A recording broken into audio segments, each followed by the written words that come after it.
que ça serait la dernière. C'est une pièce qui s'appelle « Si Pina m'avait demandé », qui a été jouée en février 2021 à La Réunion pour la première fois.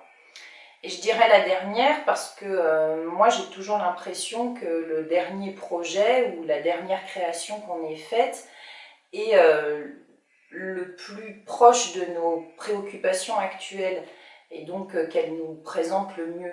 Parce que mon travail d'il y a 5 ans et mon travail de maintenant n'est pas du tout le même.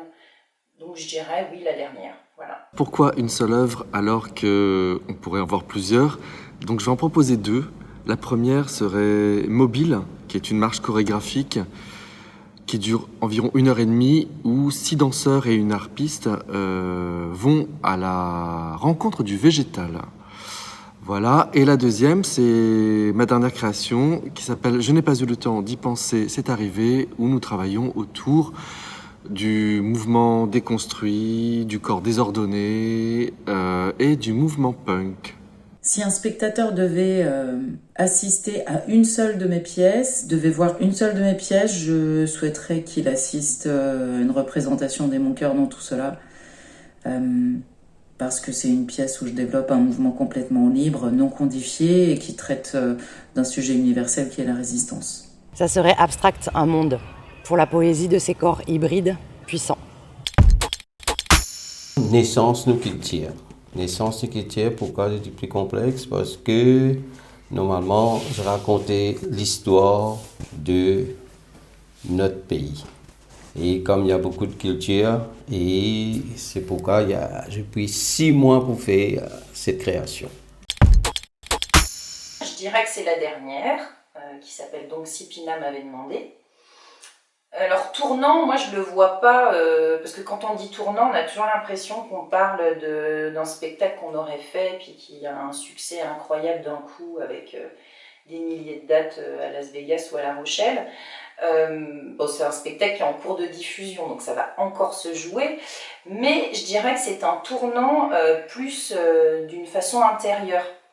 Dans le sens où moi mes spectacles s'inscrivent au sein d'un collectif qui s'appelle le collectif Look at Me Kid, et normalement quand on travaille on est directement en groupe sur le choix de la thématique, sur comment on va travailler tout ça, alors que ce spectacle je l'ai beaucoup plus pris en mon nom et j'ai commencé une écriture de façon très individuelle. C'est ensuite que je me suis entourée des bonnes personnes pour que le spectacle ait lieu, mais au départ, c'est vraiment intime, les préoccupations que j'y ai développées. Je n'ai pas eu le temps d'y penser, c'est arrivé. C'est ma dernière création. Et enfin, je sors du mouvement répétitif pour beaucoup plus de liberté dans les corps. Dans cette pièce, on emprunte le vocabulaire de la danse classique, de la danse moderne, de la danse contemporaine, aussi de la danse urbaine, pour créer notre propre langage, un nouveau langage, en tout cas lié à cette pièce. Barry n'est pas complètement blanc, créé en 2015, où je commence à traiter de sujets sociétaux comme le genre, la famille, mais aussi où je commence à explorer un univers esthétique, où je commence à me questionner sur cet univers esthétique. Et la deuxième pièce serait La révolte des papillons, où je commence à me poser la question du lien entre les espaces intimes et les espaces publics. Holistique a marqué un tournant. Je suis partie travailler sur l'île Maurice avec la compagnie des frères Joseph et ça a été très enrichissant de pouvoir collaborer avec eux, notamment au niveau de la culture, de l'histoire. Et j'ai vraiment eu envie de développer le travail dans la zone océan Indien, pouvoir échanger et se nourrir les uns des autres. C'est encore Naissance nos cultures. Pourquoi encore Naissance nos cultures? Parce que normalement avec cette création, j'ai eu 4 prix. Un médaille d'or l'île de la Réunion, un médaille d'or Jeux de francophonie à Beyrouth, et puis j'ai une award avec la première dame du Liban, et puis un prix à l'île Maurice. Je dirais qu'il y en a 2 et que je ne peux pas dissocier parce que c'est à peu près au même moment de ma vie. C'est Marie Wigman et la lambada. Alors ça peut paraître un peu Enfin, rien à voir, mais en fait, si. Marie Wigman, je l'ai découvert parce que je faisais des cours de musique dans un conservatoire à Chalon-sur-Saône. Et un professeur de rythme, nous avait passé une cassette vidéo qui parlait de Dalcroze, de Laban, puis de tout le début de l'expressionnisme allemand. Et dans cette cassette, il y avait un extrait de La danse de la sorcière de Marie Wigman. Et je devais avoir 9-10 ans. Et c'est vraiment quelque chose qui m'a, mais sur le coup, ça m'a happée.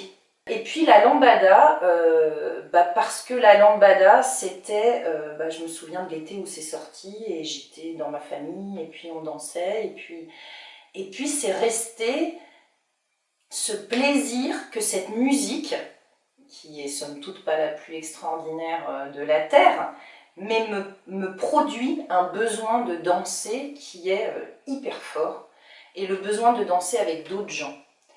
Et donc je les relis parce que ce que je voyais dans cette nécessité qu'a Marie Wigman de faire cette danse de la sorcière, où je veux dire c'est plein, c'est extrêmement fort dans l'intention du mouvement, et ben à l'époque, moi danser la lambada, j'en avais besoin. Et c'était à peu près la même période. Donc voilà, je dirais la lambada et Marie Wigman.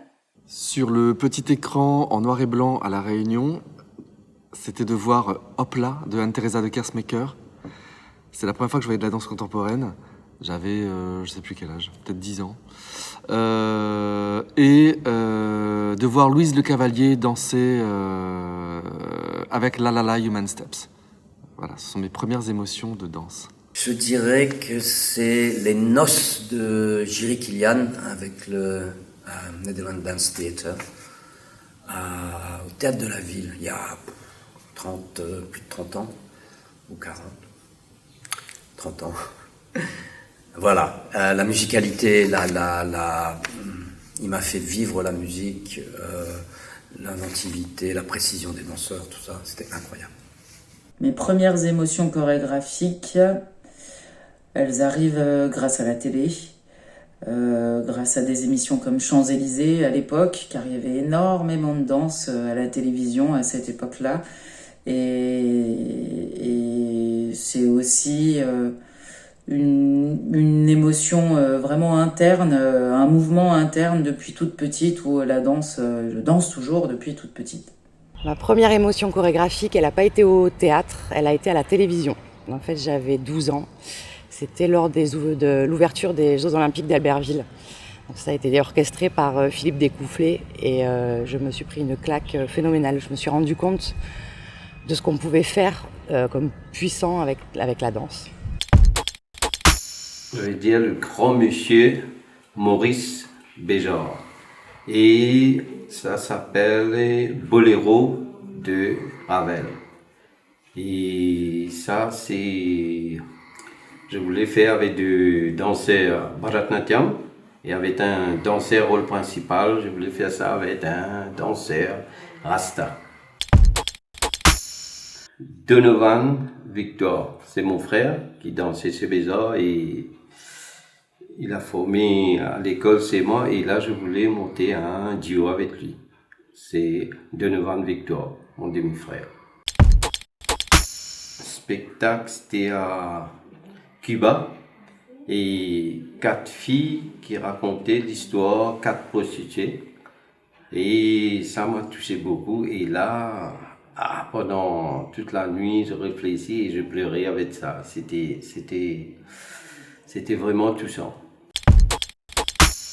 Découverte, archive et danse. Archives, stockage, renseignements, information, culture, visibilité, chorégraphe, chorégraphie, site internet, partage, danse, danser, danse, danse, danse, histoire, héritage, interprète, œuvre, partager et la danse. Je dirais informatif, français et archivage. Collection, histoire et mémoire. Quelques clics, grande ouverture à la danse.